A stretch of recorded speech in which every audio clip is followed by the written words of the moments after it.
Welcome to Tech Bytes and News, your daily roundup of articles featured in Hacker News.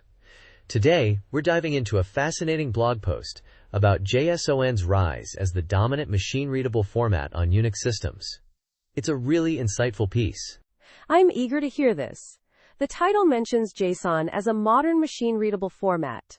What makes it so special in the context of Unix systems specifically? Well, the author uses a practical example. Deleting 1,200 emails from a postfix mail queue using JSON output from postfix, he could easily filter and delete the messages using JQ, a powerful JSON processor. This highlights JSON's elegance and efficiency in automating tasks. That's a compelling example. So it's not just about the format itself, but the ecosystem around it on Unix, right? The availability of tools like JQ makes all the difference. Exactly. The author argues that while JSON might not be the best format, it's the least bad and offers several pragmatic advantages. It's highly extensible, handles various data types well, and has robust escaping rules. Plus, the growing number of Unix tools supporting JSON simplifies processing. Interesting. So it's a kind of narrow waist, a common ground for different programs to communicate, avoiding the need for custom formats? Precisely. It avoids the headaches of creating and maintaining bespoke formats.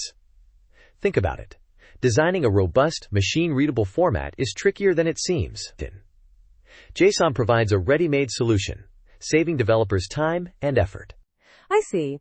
But doesn't the author mention any drawbacks of JSON? I mean, it's not perfect, right? You're right. The author acknowledges that JSON isn't perfect. He even links to another post discussing its limitations, but he emphasizes its practical advantages in the Unix context, especially the readily available tools and its broad acceptance. So the key takeaway is that JSON's success on Unix isn't about inherent superiority, but its practical utility and the rich ecosystem that's grown around it. It's a pragmatic choice, not an ideological one. Exactly. It's a format that's become a de facto standard because it works well, it's widely supported, and it simplifies a lot of tasks. It's a testament to the power of practical considerations in software development. That's a really insightful point. It makes me think about other areas where a least bad solution might be the most effective in the long run. Thanks for summarizing this. My pleasure. And that's all the time we have for today's Tech Bytes and News. Thanks for listening, and we'll catch you next time with more insightful tech discussions. Goodbye. Bye-bye.